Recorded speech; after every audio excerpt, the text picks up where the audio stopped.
क्या मोदी सरकार में मानव संसाधन विकास मंत्री स्मृति ईरानी ने अपने एजुकेशनल क्वालिफिकेशन के बारे में गलत जानकारी दी है? क्या स्मृति ईरानी के शपथ पत्र झूठे थे? ये सवाल इसलिए उठ रहे हैं क्योंकि कांग्रेस ने स्मृति ईरानी पर नया आरोप चढ़ा है।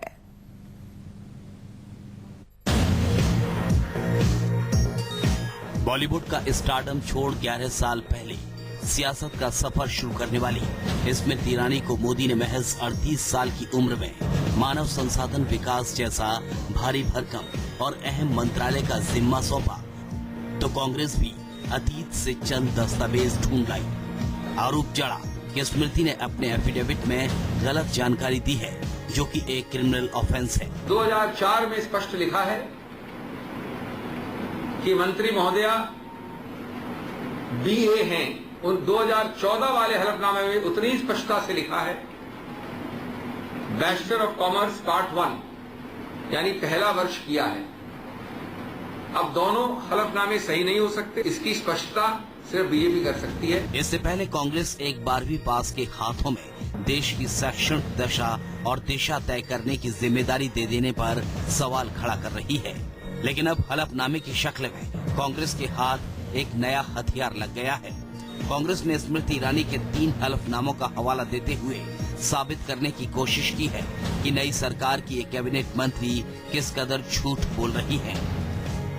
2004 में दिल्ली के चांदनी चौक से चुनाव लड़ते वक्त स्मृति ने डिग्री वाले कॉलम में बीए लिखा था।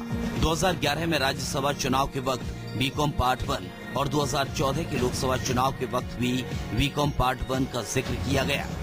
अब कांग्रेस मानव संसाधन विकास मंत्री स्मृति ईरानी पर गलत हलफनामा देने के आरोप में केस दर्ज करने की मांग कर रही है। A clear misstatement, distortion in her 2014 affidavit, which is unfortunately a serious criminal offence. हालांकि बीजेपी पूरी तरह से स्मृति का बचाव कर रही है। देखिए, ये सब गलत आरोप है। जो भी मंत्रिमंडल में आदमी आया है, हमारे प्रधानमंत्री ने वो सोच समझ के बनाया है और उसमें किसी में खोट नहीं है। और कोई भी आदमी मिनिस्टर हो सकता है, उसमें ज्यादा विद्वता की जरूरत नहीं है मिनिस्टर होने में। और दंगा वाला जब प्रूफ नहीं है तो ये कहना कि वो दंगाई है, कैसे आप कहिएगा? बीजेपी के लिए मुश्किल ये भी है कि स्मृति के शपथ पत्र पर खुद अपने खेमे से भी सवाल उठ रहे हैं।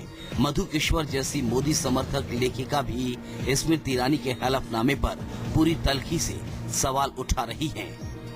खबर तो ये भी है कि मोदी का ये फैसला आरएसएस को भी हजम नहीं रहा, जिसकी हमेशा से ही सांस्कृतिक वजहों से मानव संसाधन विकास मंत्रालय में दिलचस्पी रही है। सिर्फ 3 दिन और विवाद ही विवाद। मोदी सरकार को लेकर कंट्रोवर्सी नई नहीं है। मानव संसाधन विकास मंत्री स्मृति ईरानी की डिग्री पर हंगामा छिड़ा है। स्मृति ईरानी पर आरोप लग रहा है कि उन्होंने लोकसभा चुनावों के लिए दिए गए एफिडेविट में गलत जानकारी दी है। एक एफिडेविट में स्मृति जहां खुद को बीए पास बता रही हैं, वहीं दूसरे एफिडेविट में वो बीकॉम डिग्रीधारी होने की बात कह रही हैं। वहीं नजमा हेपतुल्ला ये कह चुकी हैं कि भारत में मुस्लिम अल्पसंख्यक नहीं है। हंगामा पीएमओ में राज्य मंत्री जितेंद्र सिंह के उस बयान पर भी है जिसमें उन्होंने धारा 370 पर चर्चा की बात कही थी। तो खाद्य राज्य मंत्री संजीव बालियान पर यूपी के मुजफ्फरनगर में दंगों में शामिल होने के आरोप लग चुके हैं। सिर्फ 3 दिन और अलग अलग तरह के आरोप और विवाद मोदी सरकार से जुड़े हुए।